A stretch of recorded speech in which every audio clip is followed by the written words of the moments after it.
तो बेटे अगला कंपाउंड हमारे पास जो सल्फर का आएगा वो आएगा सल्फर डाइऑक्साइड। एक बहुत ही इंपॉर्टेंट कंपाउंड है बेटा सल्फर डाइऑक्साइड। डाइऑक्साइड ये एक बहुत ही इंपॉर्टेंट कंपाउंड होता है बेटा हमारे पास। ठीक, देखो बच्चे बहुत सिंपल बात है। बनाने की जहां तक बात करें, इसकी प्रेपरेशन की बात करें, सो प्रेपरेशन देखिएगा।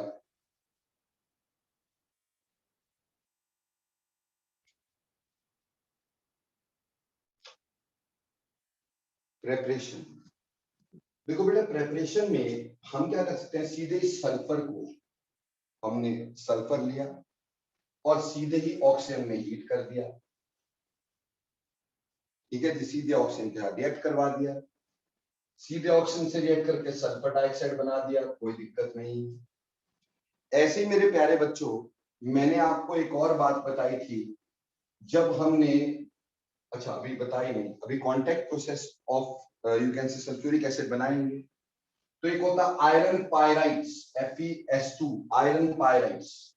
अगर बेटा इसको भी एयर के साथ हीट करें आयरन पायराइट को, तो बेटा आयरन का तो चलो खैर ऑक्साइड बनना ही है Fe2O3, साथ में सल्फर डाइऑक्साइड यहां से बनती है। इस इक्वेशन को बहुत इजीली बैलेंस किया जा सकता है। ठीक, आप यहाँ पे 2 लिख के यहाँ पे 4 लिख दें।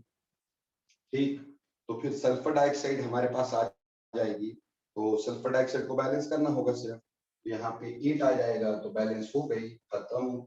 So that is how you can balance this reaction very very easily. ठीक है, कोई ज्यादा मुश्किल वाला काम है ही नहीं।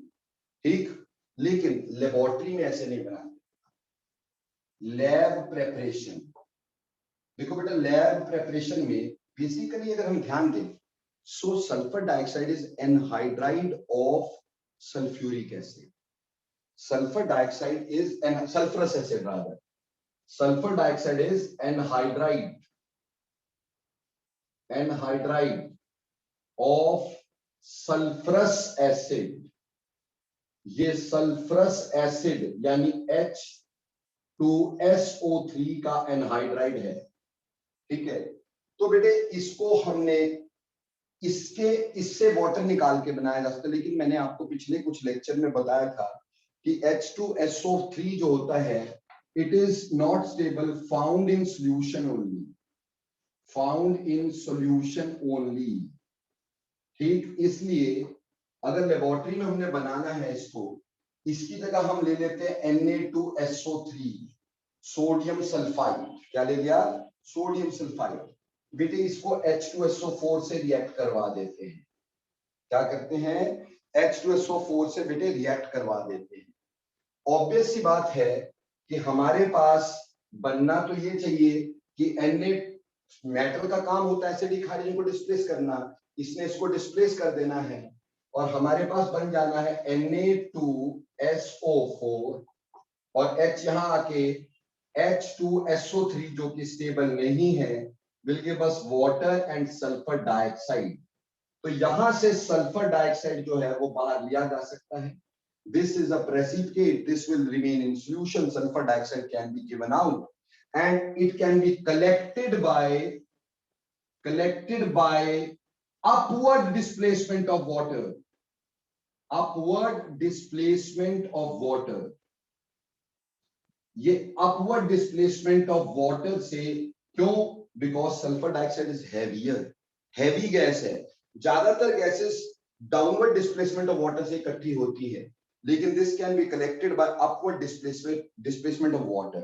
Similarly, आप चाहो तो कॉपर को भी अगर H2SO4 कॉन्सेंट्रेटेड से रिएक्ट करवाते हो, ठीक, इसको कॉपर को H2SO4 कॉन्सेंट्रेटेड से, तो कॉपर का तो सल्फेट बनेगा ही, सल्फर डाइऑक्साइड और वाटर यहां से भी बाहर आएगा। ये भी लेबोरेटरी में यूज होता है। इसकी जगह हम यहाँ पे यूज करते हैं कॉपर टर्निंग्स। कॉपर टर्निंग, उसके ऊपर कॉन्सेंट्रेटेड H2SO4 का रिएक्शन करवा देते हैं। ऐसे करके हमें ये आसानी से मिल जाता है सल्फर डाइऑक्साइड। बोलो क्लियर? Yes sir. स्ट्रक्चर इसका ऑलरेडी डन है जब आपको सर? मैंने ऑक्सीजन लाए थे। हाँ जी, कुछ पूछना चाह रहे हो भाई? सर ये अपवर्ड डिस्प्लेसमेंट वाला पॉइंट दोबारा बता दो। बेटे जो गैसेस होती है वो हल्की होती है, इसलिए वाटर नीचे जाता है, गैस ऊपर जाती है। जी सर। लेकिन यहाँ ये वाटर से भारी है, ये नीचे आता है कि वाटर ऊपर जाता है, तो अपवर्ड डिस्प्लेसमेंट ऑफ वाटर से कलेक्ट किया जाता है इसको। समझ में आई बात? जी मतलब पहले वाटर निकालना पड़ेगा, फिर वो जो बचे वो कभी लड्डू ने पढ़ा हो जिंदगी में तब तो बात भी है ना? कभी बचपन में पढ़ा कि कैसे करते हैं लेबोरेटरी प्रिपरेशंस। ये वुल्फ बॉटल होती है, this is called as Woulfe bottle. Woulfe bottle में हम नीचे यहाँ पर सैंड रख देते होते हैं, दिस इज सैंड। एक इसके ऊपर हमने यहाँ पर रख दी कॉपर टर्निंग्स, ये रख दीजिए कॉपर टर्निंग्स।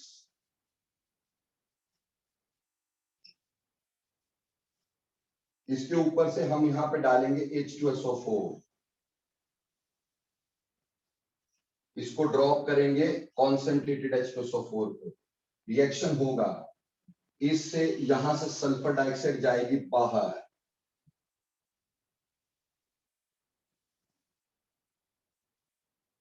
सल्फर डाइऑक्साइड जाएगी बाहर। हम यहाँ पे ले लेंगे एक सिलेंडर, इस सिलेंडर के अंदर हम इसको डालेंगे, जिस सिलेंडर के अंदर हमने पानी भरा हुआ होगा। ठीक, तो यहाँ पे हमारे पास वाटर होगा,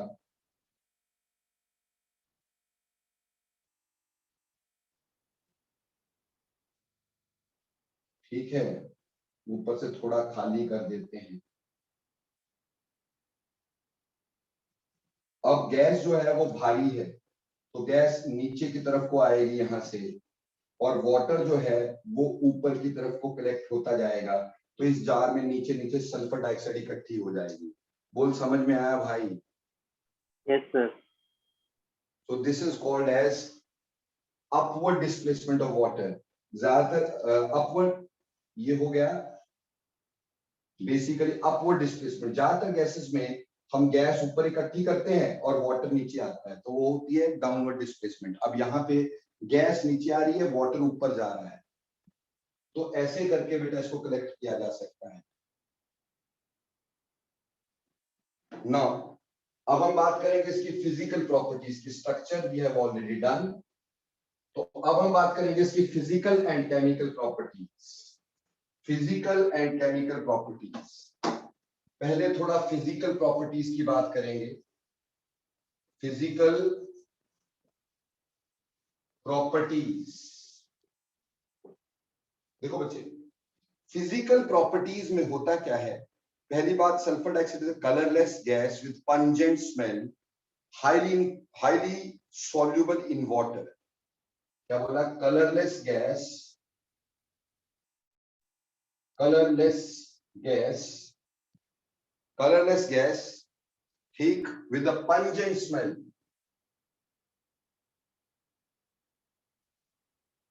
विद अ पंजेंट स्मेल, चढ़ने वाली। Colorless gas with a pungent smell, highly soluble in water, highly soluble in water, क्योंकि वाटर से हाइड्रोजन बॉन्ड बना लेती है ये, ठीक, यानी घुल जाती है, पहले सल्फरस एसिड बनाएगा फिर हाइड्रोजन बॉन्ड बनेगा। ठीक है जी। सबसे बड़ी बात क्या होती है, इसका नेचर एसिडिक है, क्योंकि जैसे ये सल्फर डाइऑक्साइड वाटर में जाएगी, sulphur dioxide plus water will give us H2SO3, sulfurous acid. Therefore, sulfur dioxide is acidic in nature, acidic in nature. और क्योंकि ये एसिडिक है तो बेटा बेस के साथ तो रिएक्ट करेगी ना। तो मान लो आपने NaOH रखा था और सल्फर डाइऑक्साइड को आपने पास करवाया इसमें से, ठीक, तो ऑब्वियसली ये बेस के साथ रिएक्ट करेगी, सॉल्ट एंड वाटर बनेगा। सॉल्ट कैसा बनेगा? Na2SO3 plus water.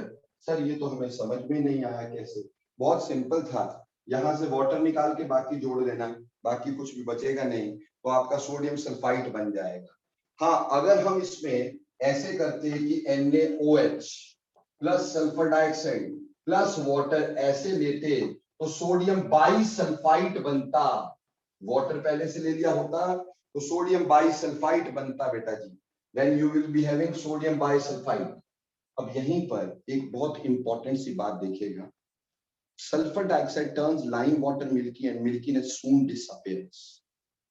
Sulfur dioxide turns lime water milky and milkiness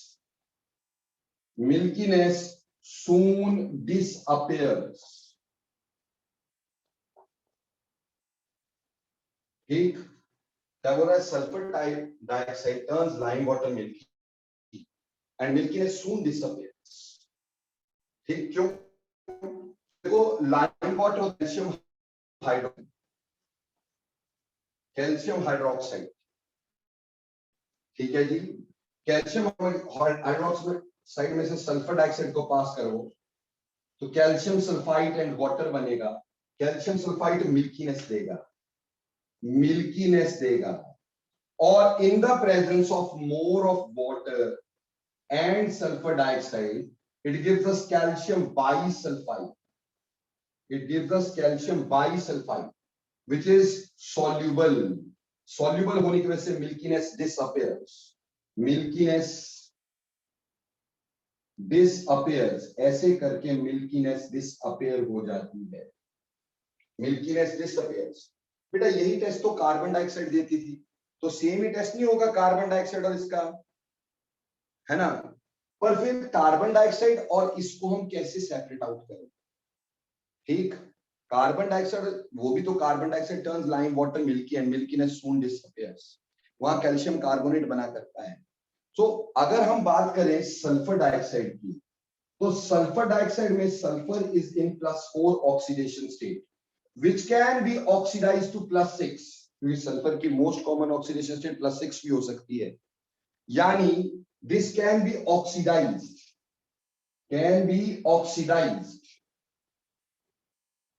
therefore work as reducing agents,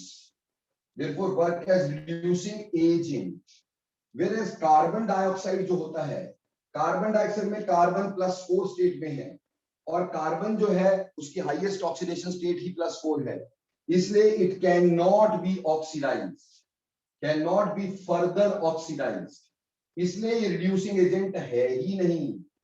और इसी चीज का हम फायदा उठा सकते हैं कि जैसे कार्बन डाइऑक्साइड को अगर मैं रिएक्ट करूं KMnO4 से तो KMnO4 का रिएक्शन ही नहीं होगा, जबकि सल्फर डाइऑक्साइड को अगर मैं KMnO4 से रिएक्ट करता हूं, KMnO4 प्लस सल्फर डाइऑक्साइड, ठीक, इन वाटर या इन एसिडिक मीडियम, मान लो वाटर में डाल दो, तो बेटे हमारे पास बनेगा K2SO4 MnSO4 plus water. Balance नहीं किया है मैंने ये रिएक्शन, ठीक, वाटर नहीं सल्फेट ही बनेगा H2SO4, वाटर तो यूज हो रहा है ना। तो ये जो होता है ये वॉयलेट कलर का होता है, और ये कलरलेस हो जाता है, तो it discharges the colour of KMnO4 जो कि कार्बन डाइऑक्साइड नहीं करती। कार्बन डाइऑक्साइड कलर को डिस्चार्ज नहीं करती KMnO4 की, क्योंकि वो रिड्यूसिंग एजेंट है ही नहीं, और ये रिड्यूसिंग एजेंट है, इसके कलर को डिस्चार्ज कर देगी। Similarly K2Cr2O7 plus sulphur dioxide, अगर हम इसके साथ रिएक्शन करवाते हैं इन द प्रेजेंस ऑफ से एसिड, तो हमारे पास K2SO4 Cr2SO4 का होल थ्राइस प्लस वाटर, ये बनेगा बच्चे। अब ये ऑरेंज कलर का होता है, और यहाँ पे ग्रीन कलर का हो जाता है, तो कलर का चेंज यहाँ पे आएगा। ये कलर का चेंज जो है ये बेटे हमें कम से कम वो तो नहीं करने देगी, कार्बन डाइऑक्साइड तो नहीं करके देगी। तो इस तरह से कहने का मतलब ये है कि कार्बन डाइऑक्साइड से यहां से डिस्टिंग्विश हो सकती है कि KMnO4 का रिएक्शन करवा दो पोटाशियम डाइक्रोमेट का रिएक्शन करवा दो, कार्बन डाइऑक्साइड रिएक्ट नहीं करेगी जबकि सल्फर डाइऑक्साइड करेगी। बोलो समझ में आया कि नहीं आया? Yes sir. यस। इसकी रिड्यूसिंग नेचर की वजह से it is also used as bleaching agent. ये बहुत ध्यान से पढ़ना बेटा, ये बहुत ही ध्यान से पढ़ना, वेरी वेरी इंपॉर्टेंट बात बता रहा हूं। इसके रिड्यूसिंग नेचर की वजह से, जैसे सल्फर डाइऑक्साइड, अगर हम एक्सेस ऑफ वाटर ले लेते हैं तो that changes into sulphuric acid and hydrogen, and this hydrogen is responsible for reduction. अगर कोई कलर्ड मैटर है, कलर्ड मैटर, तो ये हाइड्रोजन जो है उसको रिड्यूस करके कलरलेस बना देती है, कलरलेस बना देती है। तो this is bleaching action of sulphur dioxide. ये ब्लीचिंग एक्शन होता है। जो आपकी कॉपियों के पेज होते हैं, ठीक, वो इसी से ब्लीच किए जाते हैं सल्फर डाइऑक्साइड से, या फिर जो चीनी होती है वो इसी से ब्लीच की जाती है सल्फर डाइऑक्साइड से, रिडक्शन से। और मजे की बात है, हमारा एटमॉस्फेयर ऑक्सीडाइजिंग होता है। तो ये ब्लीचिंग जो होती है ये टेम्परेरी होती है। Bleaching is temporary, bleaching is temporary and reversible, temporary and reversible. ये टेम्परेरी होती है ब्लीचिंग, रिवर्सिबल होती है ब्लीचिंग। जैसे कॉपियां अगर पड़ी रहेंगी तो काफी समय बाद उसके पेज फिर से येलो हो जाते हैं। चीनी को आज ऐसा करो कि थोड़ी सी चीनी निकाल के ना एक पैकेट में रख लो जिसमें हवा जा सकती हो, और ऐसी जगह रख दो जहाँ चींटियां वीटियां ना आए, तो थोड़े दिनों बाद उसको निकाल के देखना, थोड़े दिन मतलब 1-1.5 साल बाद, है ना, या 6-7 महीने बाद आप देखोगे उसमें येलोइश कलर आ जाएगा। क्यों? क्योंकि this has been bleached by, this has been bleached by sulphur dioxide and which is bleaching by reduction. और हमारा एटमॉस्फेयर जो होता है वो ऑक्सीडाइजिंग होता है, एटमॉस्फेयर ऑक्सीडाइजिंग होता है। इस वजह से बेटे ये रिवर्सिबल ब्लीचिंग करती है। कल को कभी भी क्वेश्चन आए, gas x bleaches the colour of flower temporarily, समझ लेना सल्फर डाइऑक्साइड। और बोला gas x bleaches the colour of flower permanently, समझ लेना क्लोरीन। क्लोरीन परमानेंट ब्लीचिंग करती है और ये टेम्परेरी ब्लीचिंग करती है। क्योंकि ये रिड्यूसिंग एजेंट है तो जो रिएक्शन हमने पहले किए थे उससे उल्टे होंगे, यानी क्लोरीन को क्लोराइड में चेंज करेगा, क्लोरीन को क्लोराइड में चेंज करेगा। इसी तरह से बेटे अगर हमारे पास फेरिक सॉल्ट्स हुए तो फेरिक सॉल्ट्स को फेरस सॉल्ट्स में चेंज करेगा। उल्टा कर देना ना भाई अभी, ठीक है, सल्फाइड्स को सल्फेट्स को सल्फाइड में चेंज कर देगा। तो ये तो सारे बात हमारे को समझ में आती है भाई, ठीक है, इसमें तो कोई दिक्कत है ही नहीं, रिड्यूसिंग एजेंट है। लेड 4 पॉजिटिव को लेड 2 पॉजिटिव में चेंज कर देगा। यानी कि जैसे अगर इसी का रिएक्शन करवाएं और हमें बोला जाए कि chlorine plus sulphur dioxide plus water, तो बेटे आप क्या करना, इसका बना देना HCl, साथ में H2SO4। तो chlorine is changed into chloride. ऐसे ही अगर फेरिक सल्फेट हुआ, ठीक, फेरिक सल्फेट आपने डाला सल्फर डाइऑक्साइड एंड वाटर, ठीक, तो हमारे पास क्या बन जाएगा, फेरिक सल्फेट का बन जाएगा बेटा ferrous sulphate and H2SO4, ferrous sulphate plus H2SO4, ठीक है जी। इसी तरह से PbO2 अगर हुआ, उसको आपने सल्फर डाइऑक्साइड और वाटर से, तो यहाँ +4 स्टेट है तो that will change into PbSO4 plus that of, यहाँ पे देखो भैया PbSO4 ही बन गया सिंपली, वाटर लगाने की जरूरत ही नहीं है, सीधे सीधे लगा दो, ठीक। यहाँ +4 स्टेट थी, यहाँ +2, तो it is a strong reducing agent, ये स्ट्रॉन्ग रिड्यूसिंग एजेंट है। बट बेटा it is a mild oxidising agent also, mild oxidising agent, oxidising agent, थोड़ी बहुत ऑक्सीडाइजिंग एजेंट भी है। जैसे H2S जो होता है उसमें से सल्फर डाइऑक्साइड को पास करवाओ तो ये देगा वाटर और साथ में देगा sulphur. This is very important, ठीक है, बहुत इंपॉर्टेंट रिएक्शन है ये, ठीक, वेरी वेरी वेरी इंपॉर्टेंट। इसको इस तरह से पेपर में दिया जाता है, बोलते हैं एक पेल ब्लू गैस होती है, ठीक, पेल या ऐसे बोलो रॉटन एग स्मेल वाली गैस होती है, रॉटन एग स्मेल वाली गैस है, ठीक, उसमें से एक गैस एक्स को पास करवाया गया which bleaches the colour of flowers temporarily, which bleaches the colour of flowers temporarily, temporarily यहीं से समझ में आ गया कि sulphur dioxide it gives yellow turbid solution, yellow turbid solution, और येलो टर्बिड सॉल्यूशन इसका बन गया वाटर का कोलाइड, ये सल्फर का कोलाइडल सॉल्यूशन यहां बन जाता है, where it works as a mild oxidising agent. देखो बेटे, basically sulfur dioxide is not a supporter of combustion, but active metals like magnesium, sodium etc burns in the presence of sulfur dioxide, ये इसका oxide बना देंगे, ठीक, sulphur निकल जाएगी। अगर मैग्नीशियम जो है उसका रिएक्शन मैग्नीशियम एक्सेस के साथ हो गया, एक्सेस ऑफ मैग्नीशियम, तो बेटा मैग्नीशियम का ऑक्साइड भी बनेगा, मैग्नीशियम का सल्फाइड भी बनेगा, ठीक। तो यहां माइल्ड ऑक्सीडाइजिंग एजेंट हो गया। इसी तरह पोटाशियम के साथ भी ये ऑक्सीडाइजिंग एजेंट का काम कर सकता है, ठीक। कार्बन मोनोऑक्साइड के साथ, कार्बन मोनोऑक्साइड को सल्फर डाइऑक्साइड से रिएक्ट करो, कार्बन डाइऑक्साइड बन जाएगा and sulphur will be given out, ठीक है जी। तो ये रिएक्शन माइल्ड ऑक्सीडाइजिंग एजेंट की बात भी हो गई। इसी तरह SnCl2 को SnCl4 में चेंज करता है, this is very important. SnCl2 plus sulfur dioxide in the presence of HCl giving us SnCl4, ठीक, plus water and sulfur, plus water and sulfur, ठीक है जी, plus water and sulfur। I am not balancing the equation, please balance this। so यहां पे +2 से +4 change किया हमने, यानी mild oxidising agent भी है, ठीक है जी। बेटे कोई दिक्कत हो तो बताओ। सर हाँ जी सर, जो इसका माइल्ड ऑक्सीडाइजिंग एजेंट नेचर है इसका, ये हाँ सिर्फ जी, स्पेसिफिक रिएक्शंस में दिखेगा या फिर इसके हर एक रिएक्शन में है, होता है थोड़ा सा? दिखाई देगा यार, ऐसे थोड़ी, कैसी बात कर रहा है तुमसे, क्वेश्चन पूछने से पहले सोच तो ले यार। अगर ये सभी रिएक्शन में दिखाई फिर रिडक्शन कैसे होगी और रिएक्शन कैसे होंगे? अरे भैया ऑक्सीडेशन के रिएक्शन स्पेसिफिक होंगे, एक्टिव मेटल जो एल्कली मेटल है उनको ये ऑक्सीडाइज कर सकता है, एक्टिव मेटल्स को ऑक्सीडाइज कर सकता है, otherwise it is strong reducing agent. Clear? Yes sir.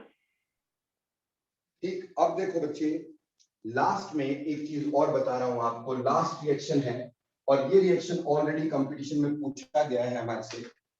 अगर इसको PCl5 से रिएक्ट करवाओ, सल्फर डाइऑक्साइड विद PCl5, ठीक है जी बेटे, एक बनेगा POCl3, POCl3, और देखो यहां से 2 Cl हटे, ऑक्सीजन यहां लगा, साथ में ना SOCl2, इसको थायोनिल क्लोराइड बोलते हैं, thionyl chloride.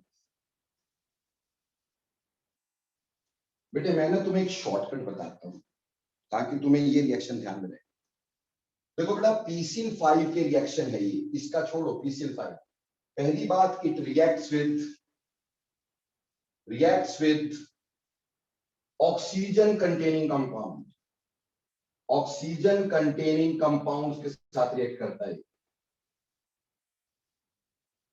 It reacts with oxygen containing compounds. By product is always POCl3, ठीक। तो सिंपल बात है, सिर्फ POCl3 निकाल के बाकी जो बच्चा जोड़ देना तो आपका प्रोडक्ट बन जाएगा SOCl2। वहीं पर क्योंकि सल्फर, ये समझ में आ गया रिएक्शन भाई? Yes sir. क्योंकि सल्फर डाइऑक्साइड पे बेटा सल्फर के ऊपर लोन पेयर है, ये सल्फर डाइऑक्साइड का स्ट्रक्चर यहाँ पे लोन पेयर है, सो लोन पेयर की वजह से it can show addition reactions, इसमें एडिशन भी हो जाती है, ठीक। कैसे एडिशन हो जाती है? यानी सल्फर डाइऑक्साइड में ऑक्सीजन को ऐड कर दो, सल्फर ट्राइऑक्साइड बन जाएगा। सल्फर डाइऑक्साइड में क्लोरीन को ऐड कर दो, SO2Cl2, इसको सल्फ्यूरिल क्लोराइड बोलते हैं, सल्फ्यूरिल क्लोराइड। ठीक, तो ये एडिशन रिएक्शन भी शो करता है। Because of presence of lone pair it can add many of things. Clear? तो बेटा ये सल्फर डाइऑक्साइड था। यूज की बात करें, manufacture of sulphur dioxide, sulphur dioxide जो manufacture of sulphuric acid, sulphur trioxide की मैन्युफैक्चरिंग, हाइपो की मैन्युफैक्चरिंग, ऐसे बेटे कई सारी चीजों की मैन्युफैक्चरिंग, मेटासल्फाइड की, कई सारी चीजों की फॉर्मेशन में यूज होता है बेटा। फिर ये ब्लीचिंग एजेंट की तरह यूज होता है। कॉफीज के पेजेस जो होते हैं या शुगर वगैरह, ये सब ब्लीच होते हैं by sulphur dioxide because of its reduction. Chlorine की एंटी क्लोर प्रॉपर्टी ये शो करता है। देखो ये क्लोरीन से रिएक्ट कर जाता है और क्या बना देता है, HCl। अभी बनाया था। तो कई बार हम क्लोरीन से ब्लीचिंग करवाते हैं ना, तो कपड़ों में अनरिएक्टेड क्लोरीन रह जाती, तो अनरिएक्टेड क्लोरीन को ये बाहर निकालता है एज HCl रिएक्शन। अभी आपने किया था, दोबारा बता देता हूं कि SO2 को अगर क्लोरीन से रिएक्ट करवाओगे in the presence of water, it gives us HCl। क्या देता है, HCl, और साथ में ऑब्वियसली H2SO4। तो ये एंटी क्लोर प्रॉपर्टी रखता है, यानी क्लोरीन को बाहर निकालने की प्रॉपर्टी रखता है। ठीक है बच्चे, clear? So this was sulphur dioxide. Hopefully sulphur dioxide clear हो गया कि नहीं हो गया? Yes sir. yes, sir. जितना करते हैं बहुत ज्यादा हो जाएगा तो समझ में नहीं आएगा।